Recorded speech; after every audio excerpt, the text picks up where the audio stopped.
Hey everyone, welcome back to a brand new video. My name is Harmon. Today's video is all about a man by the name of James Elledge who ultimately killed two people over the span of 24 years. Now I'm going to show you guys one of the graves of one of the victims. Then I'm going to show you guys one of the locations where one of the murders took place. So we're going to get into all the details. So James Homer Elledge was born on December 9th, 1942 and died August 28th, 2001. And he was executed by the state of Washington for his involved murders. But first, let's get into some of his criminal background. Now, James was no stranger to violence. He started doing a lot of crimes pretty early on. And some of the crimes he did is just downright horrific. Now, James was first convicted of breaking and entering in Louisiana in 1953 at the age of 10. And he was sent to a juvenile corrections facility for that crime. He was then convicted of another breaking and entering and a theft charge, also in Louisiana, only about a year later in 1954.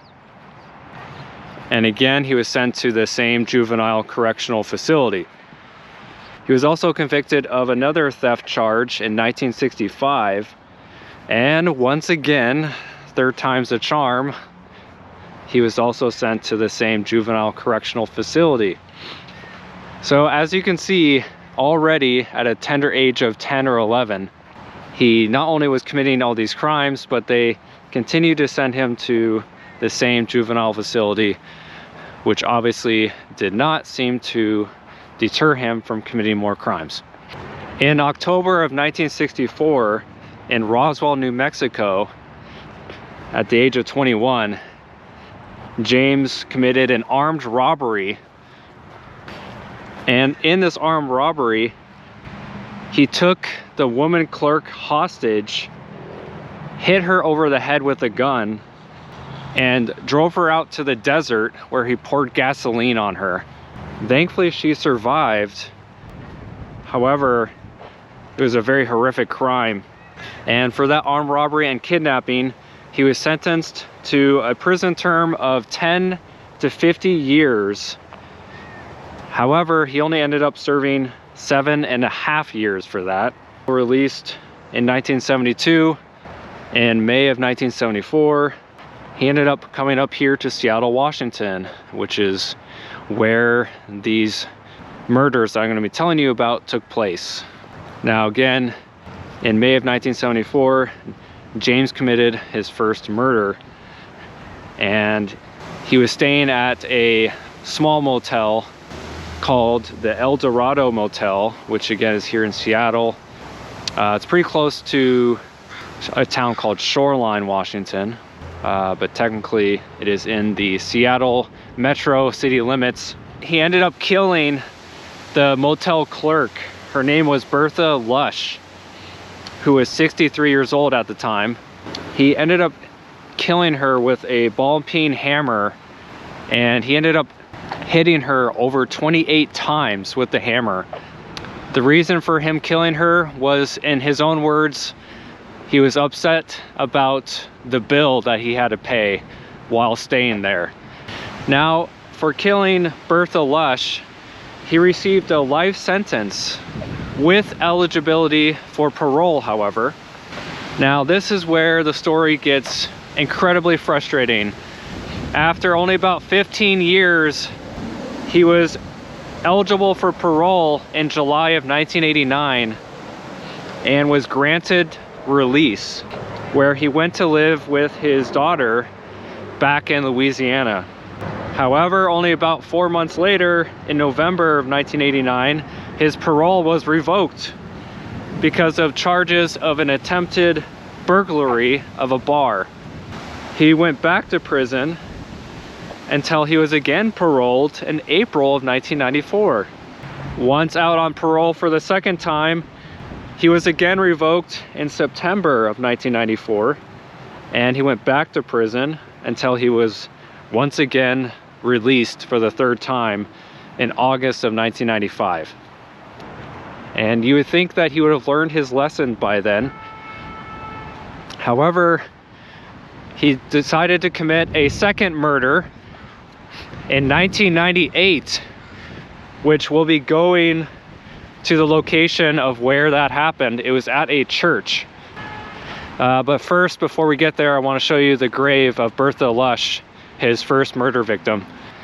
The final resting place of Bertha Lush.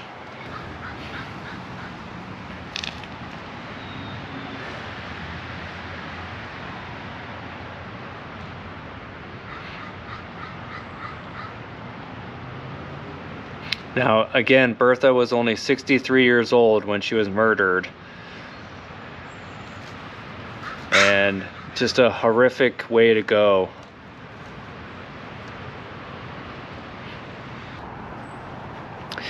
Now, if you're curious where the El Dorado Motel was, where he killed Bertha, it's literally across the street from where this cemetery is. It's hard to tell because there's like a big wall blocking the road, but across the street essentially is where that motel used to be. It was torn down and a Home Depot is now in its place. But yeah, she literally was murdered right across the street, and she was buried right there. All right, so I just made it to Shoreline, Washington, and I'm heading towards the church where this second murder took place. Now I'm gonna, of course, walk down there and show you guys where this second murder happened, but tell you more details along the way. So let's get into it.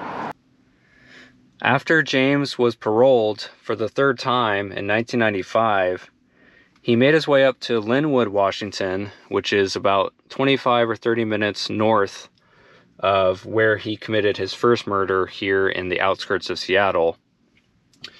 After making his way up to Linwood, he started attending a church called the Lighthouse Free Methodist Church and started going to weekly church services there.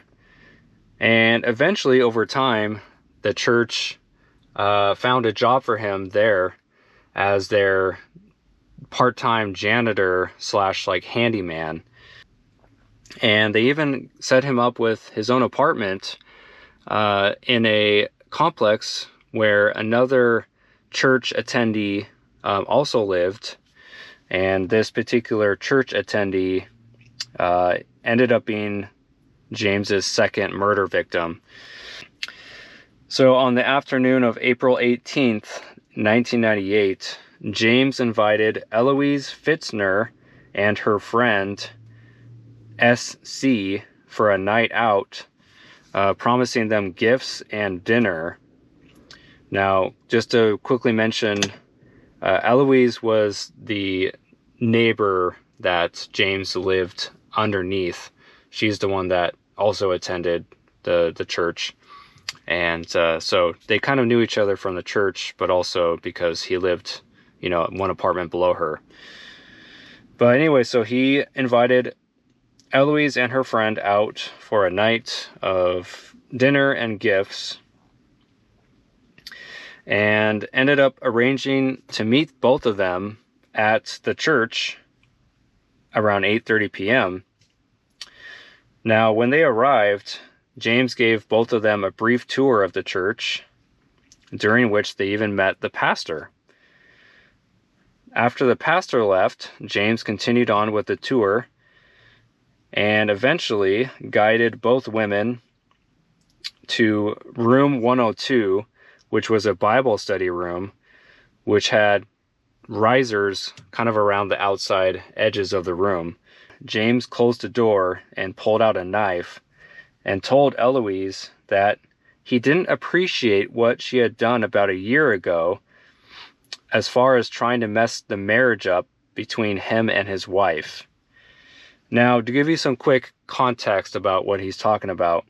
So again, about a year prior, James and Eloise had an argument, as Eloise had written his wife a letter essentially just saying that, like, hey, you know, be careful. I feel like you shouldn't be married to James anymore. You should stay away from him, as he's an awful man and he's just using you, and, you know, he's committed all these terrible crimes. So you should, you know, stay away from him. You should divorce him, etc. And so Eloise wrote that letter to James's wife. And so, of course, James eventually found that letter. And so over the course of that year, he became more and more enraged. After they got in the room, James bound both women's wrists and ankles with nylon cord. He then put SC on one of the risers, putting a sweatshirt over her head, and told her to face the wall. James then turned his attention to Eloise and then manually strangled her. He then dragged her body underneath the riser, and after a while, he told police later all this details, but he said that he heard some movement going on with her body, and so he assumed that she wasn't dead yet, and so he decided to stab her in the neck with the knife he brought. James then covered up Eloise's body with several blankets and shirts and placed some boxes and stuff on top of her. He then fled the scene, abducting Eloise's friend, SC, and taking her to his house. Now, there's many reports stating some different facts. Some reports say that he ended up sexually assaulting her. Some reports say that he just essentially abducted her and then the next day took her back to her vehicle. On April 21st, he ended up calling the police from his motel room and wanted to give himself up, as there were obviously warrants out for his arrest, and he knew that he was going to be eventually caught, and he was running low on money, so he decided to turn himself in to the police. He was eventually given the death penalty, where he ended up again being sentenced to death, and merely only 3 years after the second murder, he was put to death, August 28th, 2001.